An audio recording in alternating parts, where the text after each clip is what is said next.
શ્રી ઋષભ દેવ ભગવંતનો 9મો તથા 10મો ભવ. સૌ પ્રથમ જોઈએ 9મો ભવ. 8મો ભવ સૌધર્મ દેવલોકમાં વીત્યો. સૌધર્મ દેવલોકનું આયુષ્ય પૂર્ણ થયું. વજ્રજંગ રાજાનો જીવ પશ્ચિમ વિદેહ ક્ષેત્રમાં ક્ષિતિ પ્રતિષ્ઠિત નગરમાં સુવિધિ નામના વૈદ્યને ત્યાં જીવાનંદ નામના પુત્રરૂપે જન્મ પામ્યો. ધન સાર્થવાહ તરીકે પ્રભુનો પ્રથમ જન્મ પણ આ જ નગરમાં થયો હતો. અહીં જ તે સમકિત પામ્યા હતા. જે સમયે જીવાનંદનો જન્મ થયો તે જ સમયે નગરમાં અન્ય 4 જીવોનો પણ જન્મ થયો. તેમાંનો એક હતો રાજકુમાર મહિધર, બીજો હતો મંત્રીપુત્ર સુબુદ્ધિ, ત્રીજો હતો પૂર્ણભદ્ર નામે એક સાર્થપુત્ર અને ચોથો હતો ગુણાકર નામે એક શ્રેષ્ઠીપુત્ર. નગરના સૌથી પ્રતિષ્ઠિત પરિવારો ધરાવતા આ 5 જણ બહુ જલ્દી પરસ્પરના સૌથી સારા મિત્રો બની ગયા. થોડા સમય પછી શ્રીમતીનો એટલે કે સ્વયંપ્રભા દેવીનો જીવ પણ આ જ નગરમાં એક શેઠને ત્યાં પુત્ર તરીકે જન્મ પામ્યો. તેનું નામ પડ્યું કેશવ. તે પણ આ 5ની સાથે ભળી ગયો. આમ 6 મિત્રોની ટોળી જામી ગઈ. જીવાનંદ એક વૈદ્યનો પુત્ર હતો અને તે અષ્ટાંગ આયુર્વેદનો બહુ મોટો નિષ્ણાત હતો. એક દિવસ 6 મિત્રો જીવાનંદને ઘેર બેઠા હતા. તે સમયે એક સાધુ મહાત્મા ત્યાં વહોરવાને પધાર્યા. સાધુને કૃમિ કુષ્ઠ નામનો વ્યાધિ થયો હતો. તેમના સમગ્ર શરીરના સર્વ અંગોમાં કૃમિઓ, એક પ્રકારના કીડાઓ, વ્યાપી ગયા હતા અને પૂરા શરીરને કોરી રહ્યા હતા. સાધુને તેની પીડા તો થતી હતી પરંતુ તેમને જાણે તેની કોઈ ચિંતા નહોતી.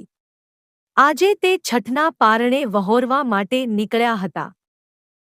મહિધરે તેમની હાલત જોઈ અને જીવાનંદને મીઠો ઠપકો આપ્યો. મિત્ર, તને વ્યાધિનું જ્ઞાન છે, તેની ચિકિત્સાનું પણ જ્ઞાન છે, તો જરા વિવેકી બન. આ ધર્મપુરુષની યોગ્ય ચિકિત્સા કર. જીવાનંદે કહ્યું, ચિકિત્સા તો હમણાં કરું. ચિકિત્સા માટે મારી પાસે લક્ષપાક નામનું ઔષધિ તેલ પણ છે. ખૂટે છે તો બસ ગોશીર્ષ ચંદન અને એક રત્નકંબળ. જો આ 2 વસ્તુઓ મળી જાય તો કામ થઈ જાય. આ સાંભળી બાકીના 5 મિત્રો એક એવા વેપારીની પાસે જઈ પહોંચ્યા જે આવી અતિ કિંમતી વસ્તુઓ વેચતો હતો. 5 મિત્રોએ તેની પાસે ગોશીર્ષ ચંદન અને રત્નકંબલ માંગ્યા. વેપારીએ કહ્યું કે આ એક ચીજ 1 લાખ સોનામહોરોની થાય. મિત્રો મૂલ્ય ચૂકવવા તૈયાર થયા તો વેપારીએ પૂછી લીધું, તમે શું કરશો આ વસ્તુઓનું? મિત્રોએ કહ્યું કે એક સાધુ મહાત્માના ઉપચાર માટે આ વસ્તુઓ જોઈએ છે. વેપારીને થયું કે ધન્ય છે આ યુવાનો કે એક સાધુની સેવા માટે આટલું મૂલ્ય ચૂકવવા રાજી થયા છે. તેણે કશું મૂલ્ય લીધા વગર બંને વસ્તુઓ આપી. તે એટલું જ બોલ્યો કે હવે તમારા પુણ્યનો હું પણ ભાગીદાર છું. સમય જતાં દીક્ષા લઈ તે વેપારી મોક્ષને પામ્યો. અહીં 5 મિત્રો જીવાનંદની પાસે પાછા આવ્યા. તેમને સાથે રાખીને જીવાનંદ પેલા સાધુ મહાત્માની પાસે પહોંચ્યો. મુનિવર એક વટ વૃક્ષની નીચે કાયોત્સર્ગમાં ઊભા હતા. તેમને વંદન કરી તેમની અનુમતિ લઈ જીવાનંદ તેમજ તેના મિત્રોએ તેમની સારવાર શરૂ કરી. સૌ પ્રથમ તો તે એક ગાયનું મડદું લઈ આવ્યા. એ પછી તેમણે મુનિના સમગ્ર શરીર પર લક્ષપાક તેલનું મર્દન કર્યું.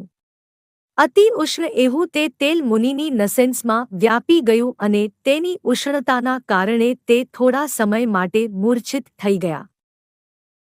તેલની અસર દેહમાં રહેલા કીડાઓ ઉપર પણ થઈ. તે મુનિના શરીરમાંથી બહાર નીકળવા લાગ્યા. તેમને નીકળતા જોઈ જીવાનંદે સાધુના દેહ પર રત્નની કંબળ ઓઢાડી દીધી. તે એકદમ શીતળ હતી. કીડાઓ તેની અંદર લપાઈ જવા લાગ્યા. રત્નકંબળ તેમનાથી ભરાઈ ગઈ એટલે તેને હલાવ્યા વગર જીવાનંદે ધીરે ધીરે ઉઠાવી અને તેની અંદર રહેલા કીડાઓને ગાયના મડદા ઉપર ખંખેરી દીધા જેથી તે મરી ના જાય. કીડાઓ પ્રત્યે પણ આવો દયાભાવ. આટલું કરી જીવાનંદે મુનિના શરીર પર ગોશીર્ષ ચંદન લગાવ્યું.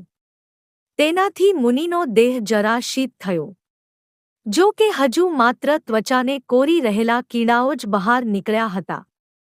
મુનિની કાયા પર ફરીવાર તેલનું મર્દન કરવામાં આવ્યું. આ વખતે તેમની કાયાના માંસમાં પ્રસરી ગયેલા કીડાઓ બહાર આવવા લાગ્યા.